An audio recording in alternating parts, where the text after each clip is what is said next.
California Heartland is made possible by the James G. Boswell Foundation, committed to sharing the stories and successes of California growers. Bank of America, Bank of Opportunity. Funding provided in part by the California Farm Bureau Federation, proud publishers of California Country magazine.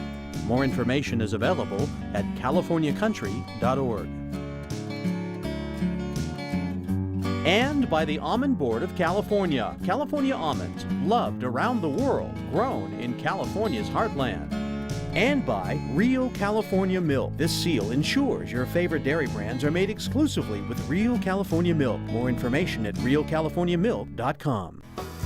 Coming up on California Heartland. This fire pretty much destroyed everything on the ranch. They lost it all, their farm, their home, but not their spirit. See how this San Diego farming family's passion turned disaster into determination. Plus, I never would have thought of eating a rose petal. You've seen them on wedding cakes, but have you ever tasted one? Visit folks who've patented their secrets for creating sugary, sweet, edible flowers. And are your plants making Fido sick? Master Gardener Kristine Hanson has safe plant suggestions for a pet-friendly garden. Next on California Heartland.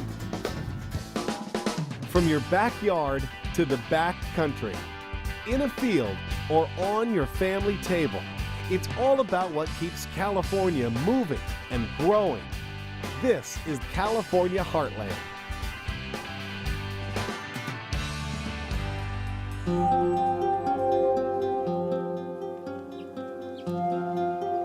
This is our paradise. When we bought this property, there wasn't a twig broken. It was difficult to fathom how a fire could be so destructive. It took weeks to just comprehend the severity of this fire. Paradise looks much different to Dan and Inadina Lammers these days. That's because normally they would be taking part in harvesting their favorite exotic fruit from their ranch to sell at local San Diego farmers markets. This was one of the Fuyu persimmons here. Obviously the fire came through here really quite bad, and you can see how the bark has just been basically charred off. There were, altogether in this field, we lost, I think it's 12 or 14 persimmon trees. Now, all they can do is wait. Wait for hundreds of their trees to grow back and replenish after being destroyed by fire. We had roughly 550 trees, quite a variety of exotic fruits. We lost about 135 trees. The rest of the trees were damaged to the point of where, when we pruned, we had to prune them back severely. Their whole world was shattered in an instant when the Witch Creek fire tore through their Ramona community. And we saw this huge red dome on the horizon to the northeast. And then reality set in, and we realized that, hey, you know, we're right in the path of this fire. The first thing I did is to look for my family. They live here in a ranch. And I started calling them and telling them we have, 25 minutes to leave.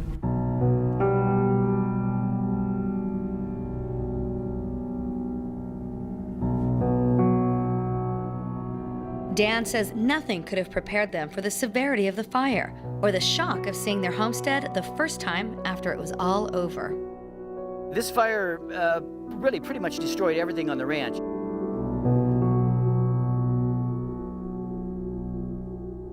Dan and Inadina say they didn't think twice about immediately starting the rebuilding of their home and ranch. We may be discouraged, but we will not be defeated. And so we came back here because we had still, 350 or 400 trees that needed our attention. I mean, they're like our children, and you just don't walk away from your children. You gonna serve the ice cream? Tata likes ice cream. Our first granddaughter was born in San Diego. Little Ariana was really the light that shined in our lives through all the darkness that we had been through. So it was so gratifying to see this baby and to really distract us from the terrible tragedy that we had encountered. For Dan and Enadina, staying focused on the good things in their life has helped them look forward to the future instead of dwelling on their misfortune.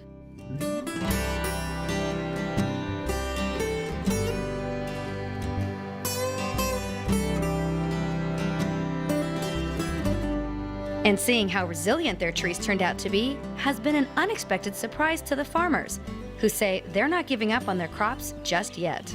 Right now, these would be fruit bearing with tons and tons of pineapple guava. Yeah, probably at least 700 pounds of fruit. And this year, you know, as you see... We can't even see, Yeah. maybe very, very high up. Are you surprised at how well it's come back? Yeah, that's the amazing thing. You know, this is an incredible experiment that we've never done before, never seen before. And you know, I thought sure that most of these that we were going to be losing them, but look at how green and vigorous the growth is, and they've really come back remarkably well. I think if in another year or two get back into that usual productive rhythm. We're really going to need another seat over there for the couch to make Beyond repairing the grove, they've also taken on the daunting task of rebuilding their home from the ground up. It has been hard living in this trailer. You have a lot of limitations, but it's a beautiful trailer. I enjoy being like it in vacation, but the vacation is taking too long. But by staying on their homestead and finding the courage to start over, it's clear that Dan and Enadina's paradise will be restored once again. After all, they're farmers, and no one understands the cycle of life more than they do. It was important for us to come back and start all over again, because in here has been always our dreams. This is an experience that, you know, a lot of people just will never experience. And yeah, I want to be able to experience that until the day I die.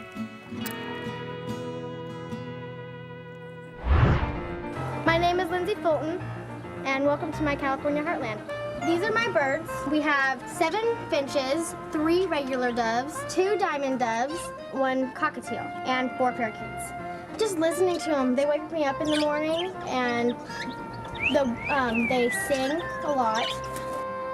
The little ones pick on the big ones sometimes. And the funniest thing is that they chase each other around a lot. They're really messy.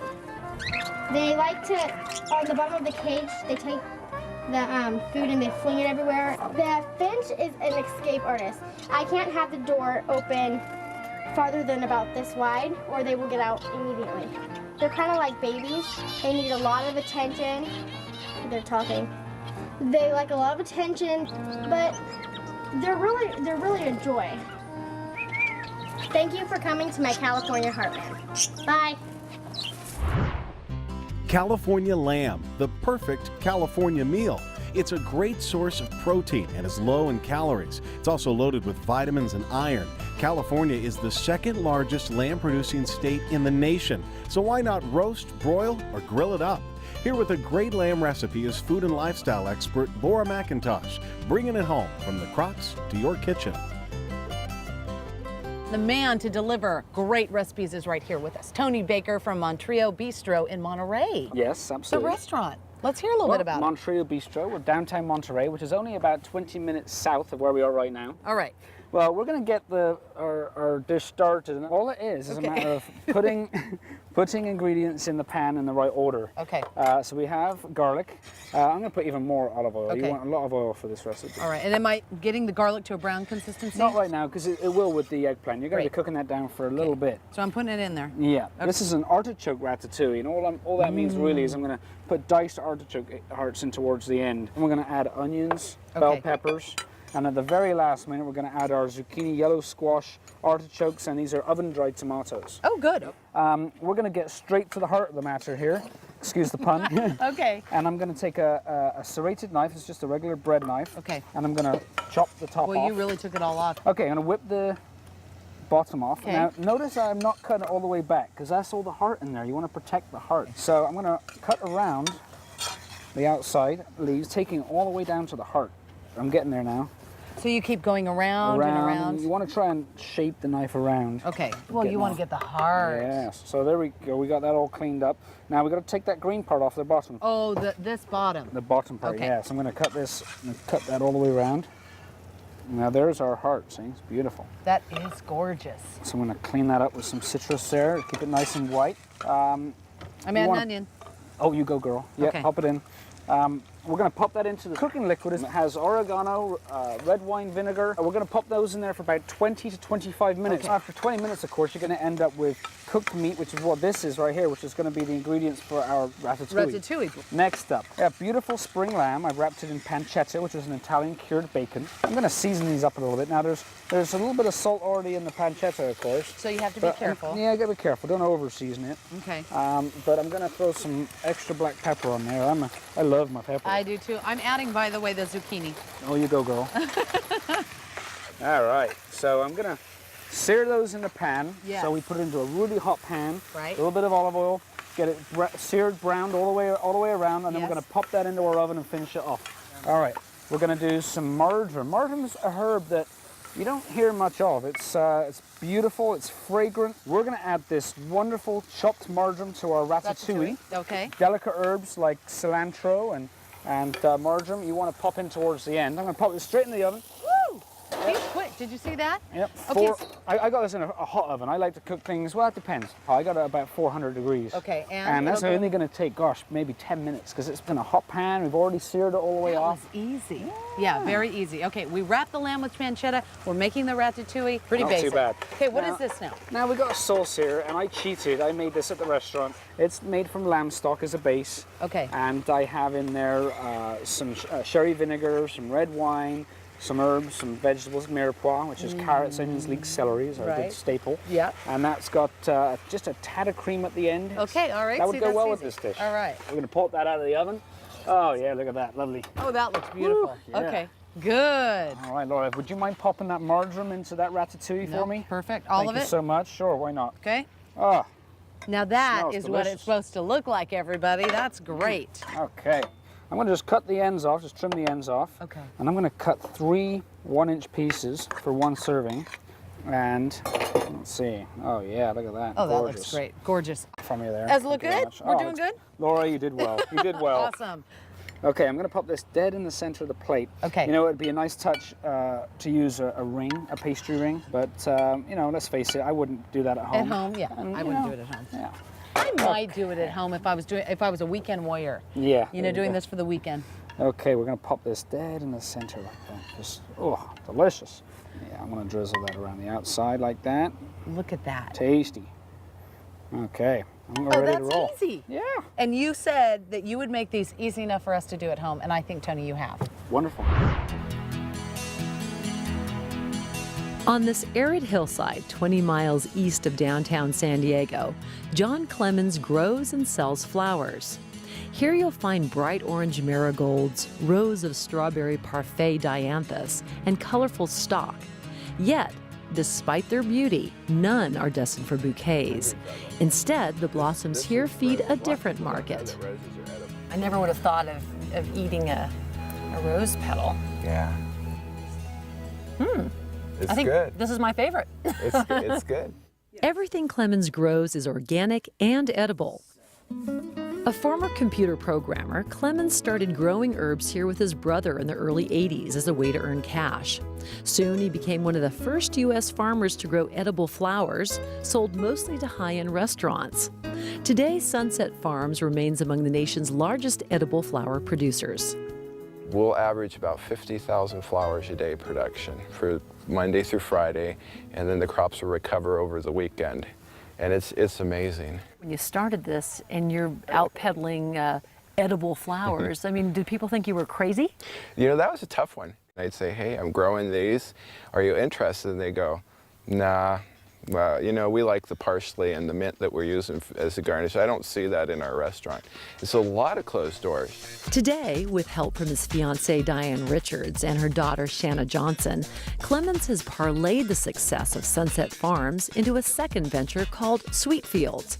The product? Crystallized or candied edible flowers, which is winning national awards, including a gold medal at the Fancy Food Show in New York. John came up with the marvelous idea of let's take it another step forward and let's crystallize and candy these flowers, and we actually have a patent pending on our processes. guys will harvest the flowers in the morning. You saw them picking earlier. And then they'll put them in the tubs and they'll put them in the cooler. The cooler's at 40 degrees and it takes all the field heat out of these, and so now they're nice and cold and crispy. Then Clemens gently immerses the flowers in a bath of water and meringue powder, pulls them out and sets them in a lettuce spinner to drain, then onto a paper towel that absorbs excess moisture. From there, each is generously coated with sugar and set either under a heat lamp or on a tray to dry.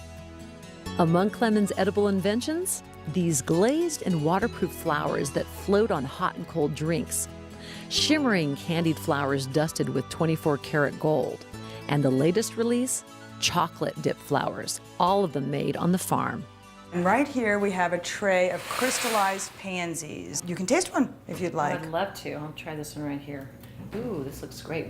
Kind of feels like a potato chip. It's exactly what I compare them to. They're crunchy and yummy.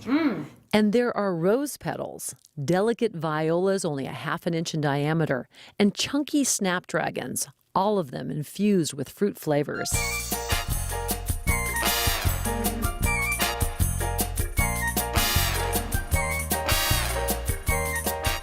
At Hans and Harry Bakery in nearby Bonita, owners Hans Zendi and Harry Iserman have long adorned elegant wedding cakes with Sweetfield's crystallized flowers. You see how it is? How nice It's it is? beautiful. Yeah, I think you can stick one more here. All right, we'll do that.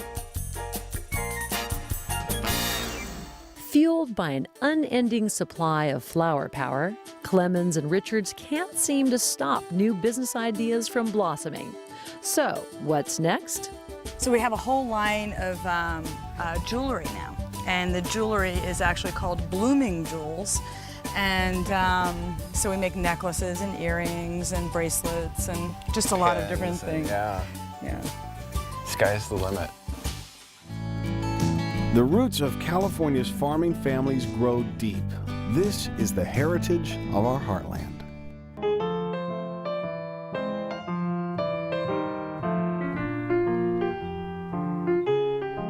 I'm Dick Bush, and my wife and I started Madrona Vineyards back in 1973 here in the Apple Hill area of El Dorado County. I'm Leslie Bush. I've been married to Dick for 52 years. I'm Paul Bush. I'm owner and winemaker of Madrona Vineyards, carry on the family winemaking traditions of El Dorado County. They call this part of the Sierra foothills Apple Hill. But it's not apples that keep 3 generations of the Bush family living here and working the land. It's the allure of another fruit, grapes, and the fine wine they've been producing for more than 30 years. Today, workers in the vineyard clip the last of the season's Cabernet Sauvignon grapes. It'll be another 3 years before these beauties are ready for drinking. Like so many years before, Paul and his father are in the middle of the crush.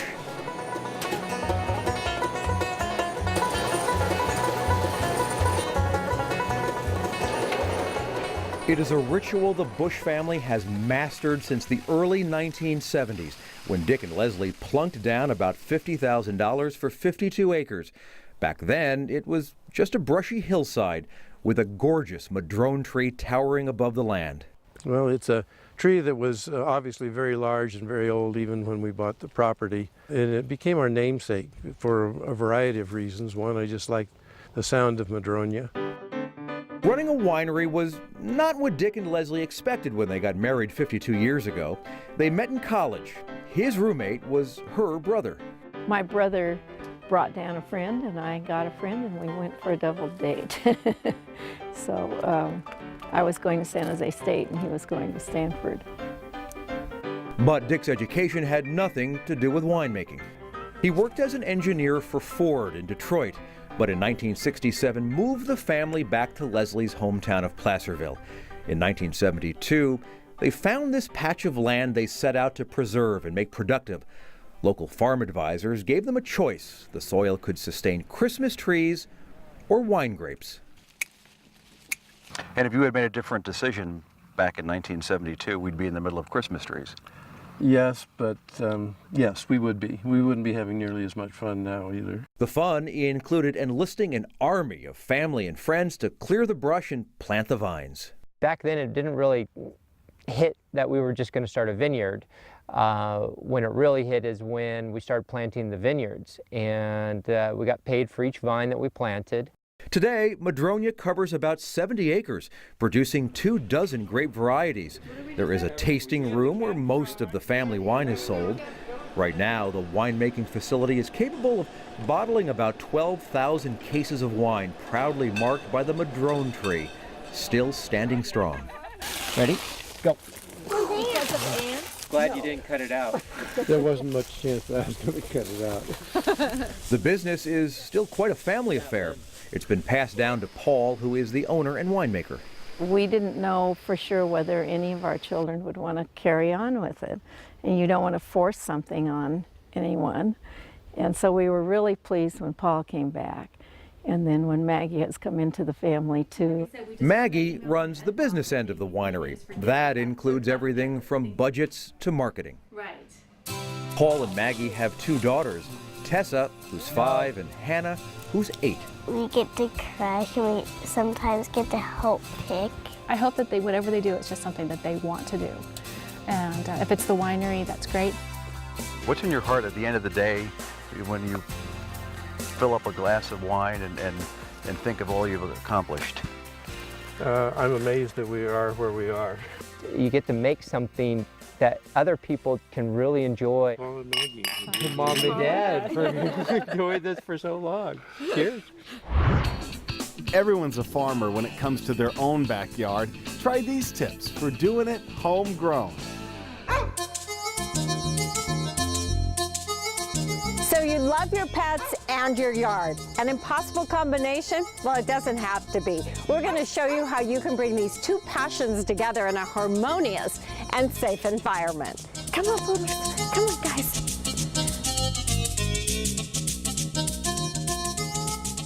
These are all very common landscape plants: euphorbia, boxwood, hibiscus, daphnes, azaleas. Great plants in the landscape, but not so great for your pets. Here to talk about the good, the not so good, and the really bad plants in your landscaping is Dr. Jill Rubin. She's a Sacramento veterinarian, and I have raised livestock, and they don't chew on poisonous plants. Why do our domestic dogs and cats love things that aren't good for them?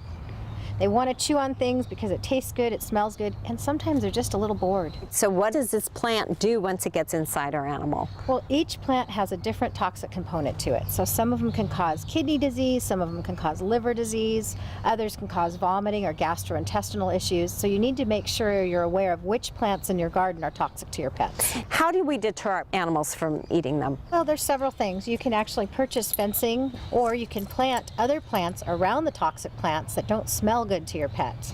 And then the third thing that I do is I just take a squirt bottle and fill it with water and add some dish soap to it and spray it right on top of the plants. It's not toxic and it keeps other pests away, and your pets don't like soapy water. Thank you, Dr. Jill. And you know, if your pet just won't stop chewing on a plant that's poisonous, get rid of that plant and plant something that's a little more pet friendly.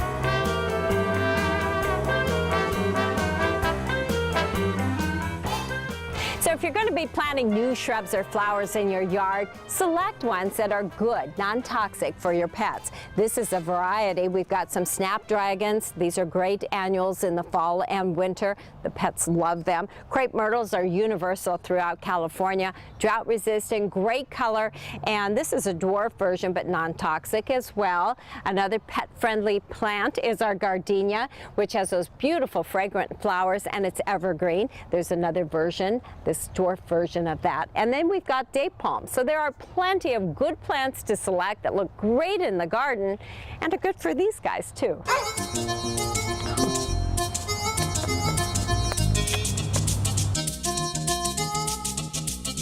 Pesticides that control slugs, snails, and earwigs can be very toxic to your pests. So make sure you look for a product that can be used around pets and wildlife. This particular product that has iron phosphate not only controls slugs and snails, but it will also fertilize your plants. Now, I have an even easier way of dealing with little pests that will destroy your plants overnight. Look at this. It has been ravaged by slugs, snails, and earwigs. Simply take some paper like I've done. You can use newspaper as well.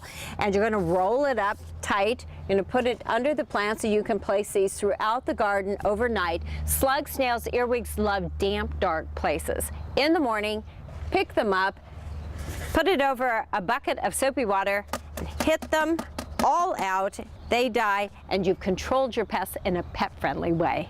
Now I'm going to get busy and plant a few pet-friendly plants, and if I'm lucky, I'll get a little help from these guys. Come here, poodles. Come here, poodles. Come and help. I don't think so. That's California Heartland. For more information on any of these stories, go to californiaheartland.org. I'm Chris Burrows. We'll see you next time. You tired? You getting tired? Huh? You gonna serve the ice cream? Tata likes ice cream. I think I might try one more. Now, this might be my favorite that we've tried so far. Come here, poodles. Come.